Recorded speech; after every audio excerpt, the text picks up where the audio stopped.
যে বাংলাদেশ কৃষি ব্যাংক এই মুহূর্তে কত পার্সেন্ট করে তাদের যে লাভের পরিমাণ সেটা দিচ্ছে সেই বিষয়টি একটু দেখতে চাচ্ছি। ফিক্সড ডিপোজিট রিসিট বা অ্যাকাউন্ট, এটা হচ্ছে এফডিআর বলা হয়, সাধারণত আপনারা এফডিআর বলেছিলেন। একটি ফিক্সড ডিপোজিট অ্যাকাউন্ট এফডিআর খোলার জন্য যে কোনো ব্যক্তি বা ব্যক্তিদের বিকেবির যে কোনো শাখায় প্রবেশ করার পর করণীয় হচ্ছে ফর্ম পূরণ করুন। 2 নম্বর হচ্ছে যে কোনো পরিমাণ নগদ বা সহজে নগদযোগ্য উপকরণ জমা দিন। 3 নম্বর হচ্ছে অবশেষে একটি ফিক্সড ডিপোজিট রসিদ আপনাকে নিয়ে যেতে হবে। এই 3টি উপায়ের মাধ্যমে আপনাকে কিন্তু বাংলাদেশ কৃষি ব্যাংক আপনাকে ফিক্সড ডিপোজিট করতে হবে। এবং সবশেষ যে কথাটি তারা বলছে যে অবশেষে ফিক্সড ডিপোজিট করার পর আপনি যে এফডিআরটি করেছেন সেই এফডিআর বাবদ আপনাকে একটা রিসিট তারা প্রদান করবে।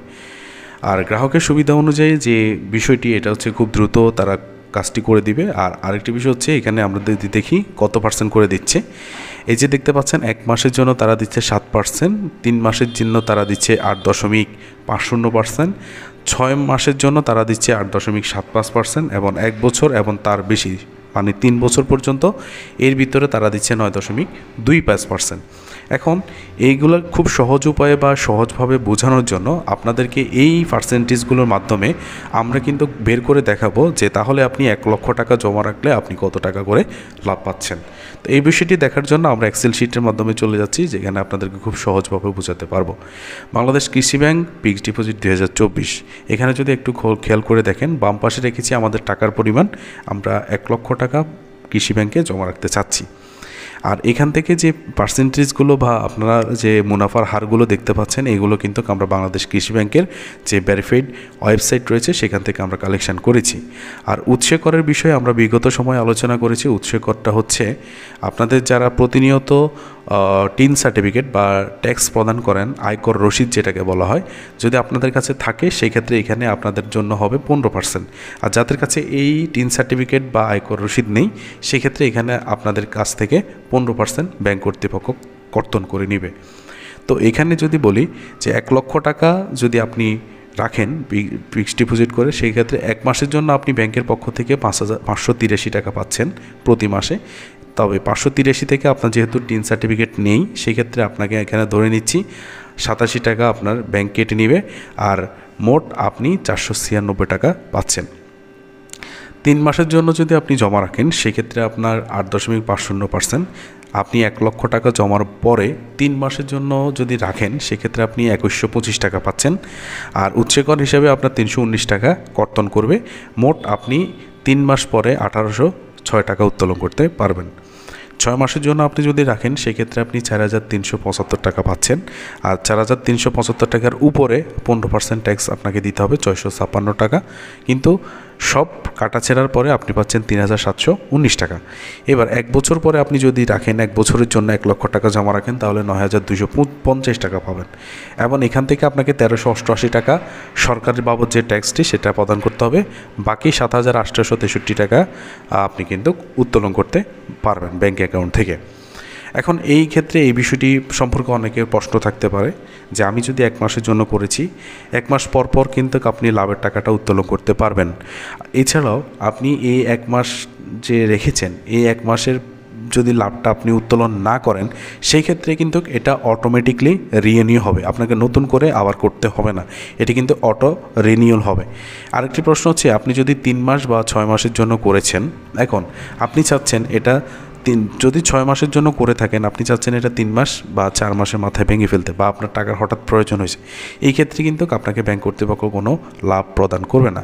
কারণ হচ্ছে আপনি চুক্তি মোতাবেক আপনি কিন্তু 6 মাসের জন্যই ফিক্সড ডিপোজিটটি করেছেন।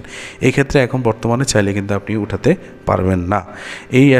এই হচ্ছে বিষয় যে বাংলাদেশ কৃষি ব্যাংকে যদি আপনি টাকা জমা রাখেন সেক্ষেত্রে এই লাভগুলো আপনি পাচ্ছেন। এখন আপনাদেরকে দেখাবো যে এই কৃষি ব্যাংকে যদি আপনি জমা রাখেন সেক্ষেত্রে আপনার কী কী কাগজপত্র বা কী কী নিয়ে যেতে হবে সেই বিষয়টি আপনাদেরকে একটু দেখাচ্ছি।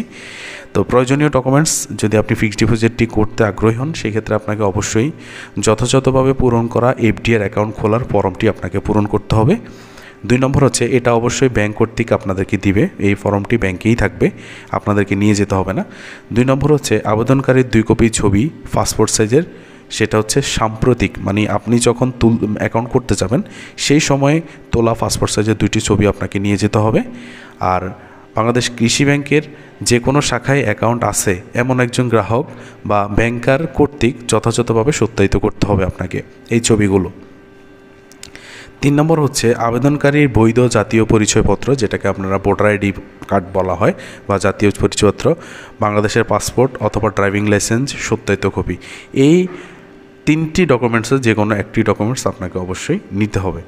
4 নম্বর হচ্ছে আবেদনকারীর ই-3 আয়কর সার্টিফিকেট সত্যায়িত কপি। যদি এটি 4 নম্বর যে ডকুমেন্টসটির কথা বলছি যে ই-3 বা হচ্ছে আয়কর, এটি যদি আপনার কাছে থাকে সেই ক্ষেত্রে আপনি নিতে পারেন, আর যদি না থাকে সেই ক্ষেত্রে না নিলেও কোনো সমস্যা নেই।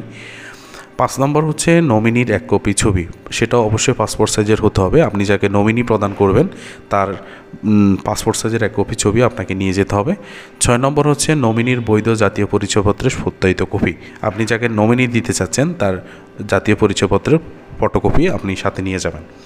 এছাড়াও আপনার অ্যাকাউন্ট খোলার ফর্মে উল্লিখিত শর্তাবলী অনুসারে সমস্ত প্রয়োজনীয় তথ্য আপনাকে নিতে হবে।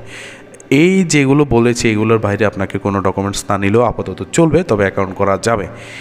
আর আরেকটি প্রশ্ন এখানে আপনারা অনেকেই সবসময় আমাদেরকে করে থাকেন, তবে আপনাদের যদি এই বিষয়গুলো বুঝতে সমস্যা হয় অবশ্যই আমাদেরকে কমেন্টস করে জানাবেন। অন্যথায় যে কোনো প্রশ্নের জন্য আপনার নিকটস্থ কৃষি ব্যাংকে আপনি যোগাযোগ করতে পারেন, কারণ সেখানে ব্যাংকের অফিসাররা বসে আছে আপনাদেরকে প্রশ্নের উত্তর দেওয়ার জন্য। আশা করি বুঝতে পেরেছেন প্রত্যেকটি বিষয়, চেষ্টা করেছি বোঝানোর জন্য। সবাইকে অসংখ্য ধন্যবাদ জানিয়ে আজকের মতো বিদায় নিচ্ছি। দেখা হচ্ছে পরবর্তী কোনো ভিডিওতে। সে পর্যন্ত সবাই অনেক ভালো থাকবেন, সুস্থ থাকবেন। আসসালামু আলাইকুম রহমতুল্লাহ।